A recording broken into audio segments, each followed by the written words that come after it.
तर मैत्रिणी, आज मी तुम्हाला ना मसाला मॅगी करून दाखवणार आहे। एकदम असे छान टेस्टी अशी मसाला मॅगी करून दाखवते आहे। त्यासाठी मी गॅसवर कढई ठेवली आहे। पहा, मॅगी आपल्याला अगोदर शिजवून घ्यायची आहे मॅगी, आणि त्यामुळे त्याच्यामध्ये काही घालायचं नाही आहे। आता मी मॅगी एकीकडे शिजायला ठेवली आहे। आता आपलं तेल गरम झालं आहे, त्याच्यामध्ये मी थोडासा कांदा घालणार आहे। तर थोडीशी वेगळी पद्धत मुलांना म्हणजे आवडेल असं, नेहमी एका पद्धतीने करून खातो, त्यात थोडीशी शिमला मिरची घालते आहे मी। तुम्हाला आणखीन काय घालायचं असेल त्यात घालू शकता, गाजर, म्हणजे जे मुलं खात नाही ज्या भाज्या त्याच्यामध्ये तुम्ही घालू शकता।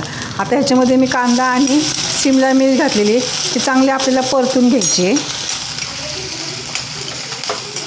एकसारखं हलवायचं असं गुलाबी रंगावर, म्हणजे कच्चेपणा जाईपर्यंत ह्याला आपण परतून घेऊया। अशी मॅगी केली ना पहा, मुलं फार आवडीने खातील पहा। किंवा तुम्ही आपण जे शेवया करतो ना, घरगुती शेवया, त्या शेवया अशा पद्धतीने पण तुम्ही मुलांना करून देऊ शकता। नेहमी मॅगी खाण्याच्या ऐवजी त्या शेवयासुद्धा तुम्ही अशा पद्धतीने करू शकता पहा। आता मोठाच गॅस केला आहे, मोठ्या गॅसवर मी छान परतून घेते आहे। थोडंसं म्हणजे आपण जसं भाजीला करतो तसं नाही कांदा लाल करायचा, थोडासा करायचा। हे पहा, आता तुम्हाला जर हवा असेल तर आवडत असेल त्याच्यात टोमॅटो पण तुम्ही घालू शकता। आता कांदा आपला परततो आहे, तोपर्यंत आपण त्याच्यामध्ये हे टाकणार आहे, थोडीशी आलं लसूण पेस्ट घालायची। हे पहा, 1 चमचा आलं लसूण पेस्ट। आता गॅस बारीक करायचा, आपली पेस्ट ही चांगली परतून निघाली पाहिजे ह्याच्यामध्ये, म्हणून गॅस बारीक करायचा आहे। कांदा बघा, एकदम मध्यम कांदा केला आहे मी, जास्त लाल नाही केलेला कांदा। स्टीलची कढई असल्यामुळे काय होतं, ह्याच्यात पटकन कांदा लाल होतो, म्हणून बारीक गॅसवर तो पुन्हा छान परतून घ्यायचा। आता ह्याच्यामध्ये घालायचं आहे आपल्याला थोडीशी कोथिंबीर घालते आत्ता, नंतर पुन्हा आपण ह्याच्यामध्ये कोथिंबीर घालणार आहोत। आता हे थोडंसं आपल्याला लाल तिखट घालायचं आहे, तिखट तुमच्या आवडीप्रमाणे, कारण आता ह्याच्यात आपण मॅगी मसाला पण घालणार आहोत ना, त्याच्यामुळं थोडंसं लाल तिखट घालायचं आहे। हलवून घ्यायचं आहे चांगलं।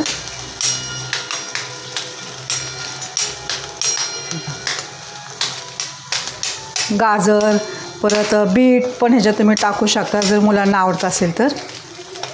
थोडंसं आता आपल्याला ह्याच्यात मीठ घालायचं आहे चवीपुरतं, थोडंच घालायचं, कारण आपण ह्याच्यामध्ये मॅगी मसाला घालणार आहोत, त्याच्यामध्ये मीठ असं चिमूटभर मीठ घातलं मी ह्याच्यामध्ये। आता ह्याच्यामध्ये थोडासा मॅगी मसाला घालूया, नंतर पुन्हा टाकूया आपण ह्याच्यामध्ये। आता ही मॅगी आपण शिजवून घेतलेली आहे, हे पहा, ही शिजवून घेतलेली आहे, ती ह्याच्यामध्ये घालूया सगळी। जास्त पाणी नाही, तुम्हाला म्हणजे किती एकदम सुकी पाहिजे असेल तर तुम्ही सुकी करू शकता। आता गॅस मोठा करायचा आहे, आणि थोडंसं हे एकदम सुकी पण करू शकतं बरं का, पाणी नाही घातलं तरी चालेल। आता राहिलेला मॅगी मसाला आपण ह्याच्यामध्ये पुन्हा सर्व घालणार आहोत। हे पहा, मीठ ह्याच्या मसाल्यामध्ये मीठ असतं, तर मीठ तुम्हाला कसं लागेल त्या पद्धतीने तुम्ही मीठ टाकू शकता ह्याच्यामध्ये। आता याला मोठ्या गॅसवर थोडंसं आपण परतून घेऊया। हे पहा, आता ही मॅगी एकदम अशी छान झाली आहे बघा, अशी मी एकदम ओलसर केली आहे। तुम्हाला जर ह्याच्यामध्ये पाणी हवं असेल तर जास्त आटवायची नाही, थोडंसं पाणी जास्त घालून मॅगी आपल्याला शिजून घ्यायची। आता ही आपण काढून घेऊया मॅगी। हे पहा, आता ही आपली मसाला मॅगी एकदम 5 ते 7 मिनटात तयार झालेली आहे। अशा पद्धतीने तुम्ही पण ही मॅगी करून पहा, मुलांना फार आवडेल। आणि ही माझी रेसिपी तुम्हाला कशी वाटली मला लाईक आणि कमेंट्स जरूर करा। धन्यवाद।